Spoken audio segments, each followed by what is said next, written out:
মাসুদুর একটা বিখ্যাত উক্তি আছে, তিনি সবসময় বলতেন, when there is a crisis, go to the people, learn from them and then try to implement it.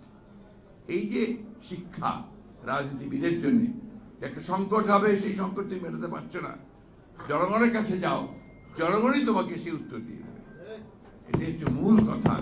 এই কথাটা কোনো রাজনীতিরই বলা উচিত নয়। যখন সে ভুলে যায়, সে তখন আজকে হাসিনার মতো অবস্থার দিকে চলে যায়।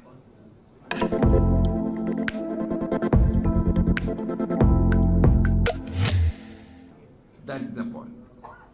বন্ধুগণ, আমরা আরেকটা সংকটে আছি বলেছি, আমি থেকে সংকট বলবো না, বলছি একটা ক্রান্তিকালে আছি।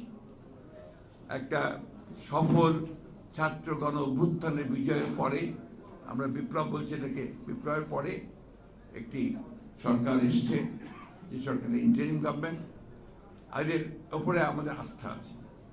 কারণ এর যে নেতৃত্ব দিচ্ছেন তিনি বাংলাদেশের একজন, শুধু নয় সারা বিশ্বে একজন, তিনি অত্যন্ত উল্লেখযোগ্য ব্যক্তিত্ব এবং তিনি সমাদৃত ব্যক্তিত্ব, বরেণ্য ব্যক্তিত্ব।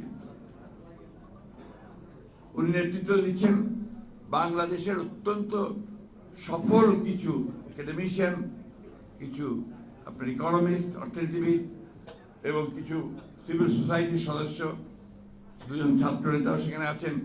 তারা এখানে আপনার ইন্টারিম গভর্নমেন্টে আছেন। তাদের কাছে এই দেশের মানুষের প্রত্যাশা তো আকাশচুম্বী, আকাশচুম্বী প্রত্যাশা, যে এই ভয়াবহ ফ্যাসিবাদের পরে একটা এমন একটা নির্বাচন তারা দেবেন, যে নির্বাচনটা একেবারে অবাধ, সুষ্ঠু, অবাধ, নিরপেক্ষ হবে। আর এর মধ্যে যত জঞ্জাল আছে সেই জঞ্জালগুলোকে সাফ করবেন। এটা তাদের কাছে আমাদের পাওয়া, তাই না? এটাই তো আমরা চাচ্ছি তাদের কাছে।